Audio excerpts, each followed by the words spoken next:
Hello everyone, I am Shikha. Welcome back to my YouTube channel. So आज हम cover करने वाले हैं कैंसर बायोलॉजी। ये कैंसर बायोलॉजी की 4th वीडियो है। इससे पहले कैंसर बायोलॉजी में हमने कैंसर का बेसिक्स डिस्कस किया। ट्यूमर सप्रेसर जीन कौन कौन से होते हैं, retinoblastoma, P53, PTEN, P16, INK4A। उनमें से हम 2 tumour suppressor jeans previous video में डिस्कस कर चुके हैं, P53 एंड रेटिनोब्लास्टोमा। सो आज हम डिस्कस करने वाले हैं रिमेनिंग 2 ट्यूमर सप्रेसर जीन्स। तो डिस्कस करते हैं remaining tumour suppressor genes. PTEN tumour suppressor gene present होता है क्रोमोसोम नंबर 10 पे। अब ये कैसे ट्यूमर को सप्रेस करता है वो देखते हैं। होता क्या है, लाइगेंड आके बाइंड होता है रिसेप्टर पे, रिसेप्टर एक्टिव होता है एंड रिसेप्टर फॉस्फोराइलेट कर देता है PI3K को। ये एक काइनेज है जो कि रिस्पॉन्सिबल है PIP2 को कन्वर्ट करने में PIP3 में। फॉस्फोइनोसिटॉल 4,5 फॉस्फेट को फॉस्फोइनोसिटॉल 3,4,5 फॉस्फेट में, थर्ड पोजीशन पे फॉस्फेट ऐड करने में। जैसे ही PIP3 एक्टिव हुआ, PIP3 एक्टिव कर देता है PDK फर्स्ट को, PDK फर्स्ट एक्टिव करता है PKB एंड AKT। ये पाथवे ऑलरेडी हम सिग्नलिंग में डिस्कस कर चुके हैं। PKB एंड AKT रिस्पॉन्सिबल होते हैं कि सेल की ग्रोथ हो, सेल का सर्वाइवल हो और एपोप्टोसिस ना हो। बट इफ ये प्रोसेस ऑलवेज एक्टिव रहेगा तो सेल की ग्रोथ बहुत ज्यादा हो जाएगी, सर्वाइवल बहुत ज्यादा हो जाएगा एंड एपोप्टोसिस नहीं होगा, जो कि मैलिग्नेंसी कॉज करता है।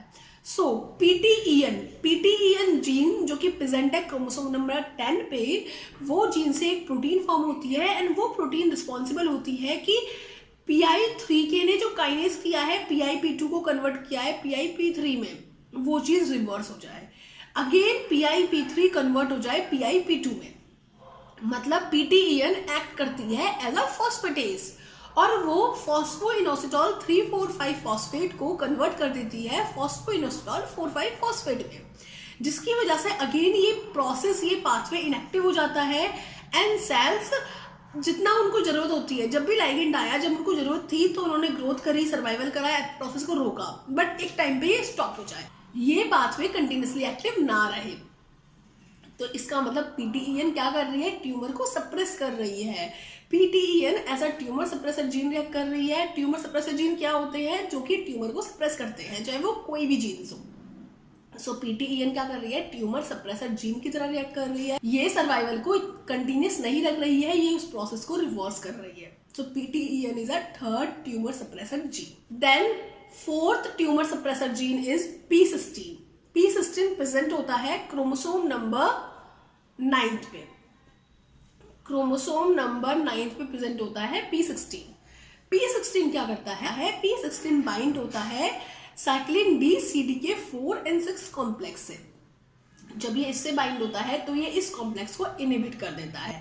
ये साइक्लिन D एंड साइक्लिन 4,6 जिसको इसने इनएक्टिव किया है P16 ने, ये रिस्पॉन्सिबल होता है रेटिनोब्लास्टोमा को कंप्लीटली फॉस्फोराइलेट करने के लिए। बिकॉज रेटिनोब्लास्टोमा कंप्लीटली फॉस्फोराइलेट होगा जब तो वो E2F एंड DP को एक्टिव करेगा। E2F एंड DP एक्टिव हो गए तो वो सेल को अलाउ करेंगे ट्रांजिशन होना from G1 to S phase.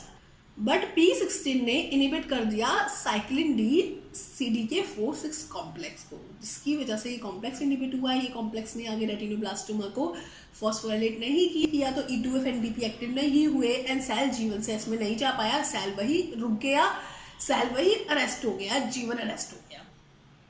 तो P16 ने भी तो यही किया, P16 ने अरेस्ट कर दिया सेल को G1 फेज में। एंड ट्यूमर सप्रेसर जीन्स क्या करते हैं, ट्यूमर को सप्रेस करते हैं, सेल को डिवाइड नहीं होने देते, जिससे कि सेल मैलिग्नेंट ना हो एंड ट्यूमर को सप्रेस करते हैं।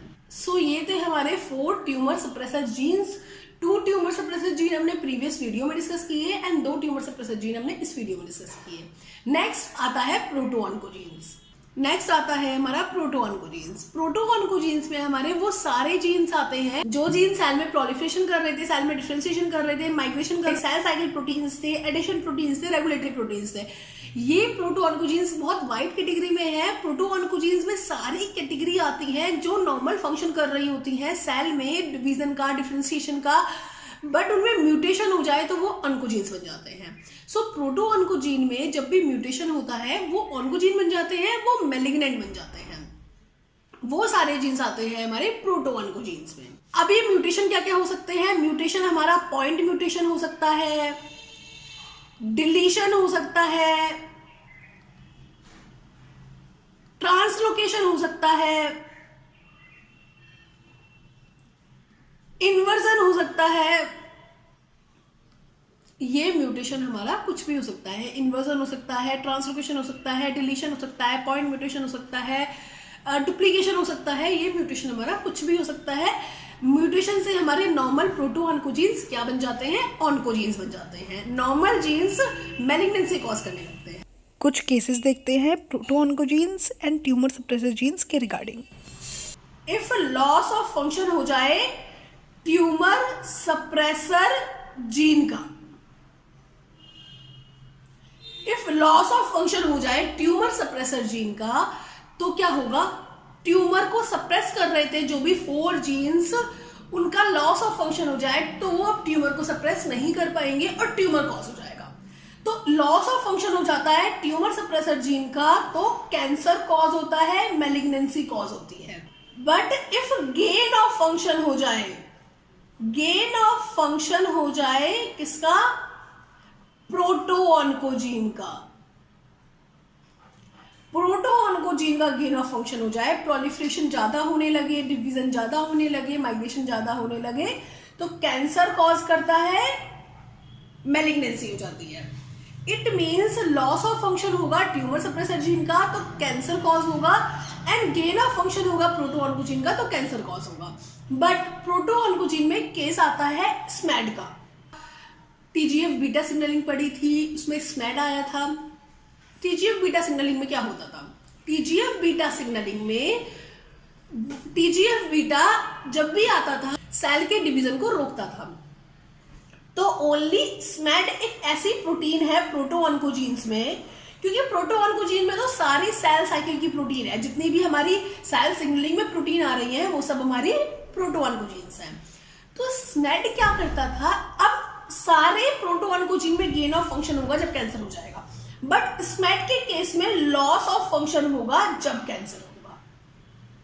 वैसे स्मैड है प्रोटो ऑन्कोजीन ही, बिकॉज स्मैड सेल सिग्नलिंग का प्रोटीन है, एंड सेल सिग्नलिंग के जितने भी प्रोटीन्स होते हैं और सेल प्रोलिफरेशन के, सेल डिफरेंशिएशन के, माइग्रेशन के, इनके जितने भी प्रोटीन्स होते हैं वो सब प्रोटो ऑन्कोजीन्स में आते हैं। एंड प्रोटो ऑन्कोजीन्स में कैंसर कब होगा, जब प्रोटो ऑन्कोजीन्स में गेन ऑफ फंक्शन हो जाएगा। बट ओनली स्मैड ऐसा केस है कि स्मैड में जब लॉस ऑफ फंक्शन होगा तो हमारा कैंसर होगा, एंड ट्यूमर सप्रेसर जीन में लॉस ऑफ फंक्शन होगा तो कैंसर होगा, गेन ऑफ फंक्शन होगा प्रोटो ऑन्कोजीन में तो कैंसर होगा, एंड स्मैड में लॉस ऑफ फंक्शन होगा, ओनली स्मैड में। प्रोटो ऑन्कोजीन्स में सब में गेन ऑफ फंक्शन होता है तो कैंसर होता है, बट ओनली स्मैड में जब भी लॉस ऑफ फंक्शन होता है तो कैंसर होता है। स्मैड इनिबिट करता है सेल डिवीज़न को, एंड इफ स्मैड में ही लॉस ऑफ फंक्शन हो गया तो सेल कंटिन्यूसली डिवाइड होती रहेंगी एंड सेल कैंसरस हो जाएंगी। तो ये थी हमारी कैंसर जेनेटिक्स। कैंसर जेनेटिक्स में हमने 2 जीन्स के रिगार्डिंग पढ़ा, tumour suppressor gene and proto oncogenes. And ये gain of function, loss of function से एवरी टाइम क्वेश्चन आता है CSIR NET. So best of luck.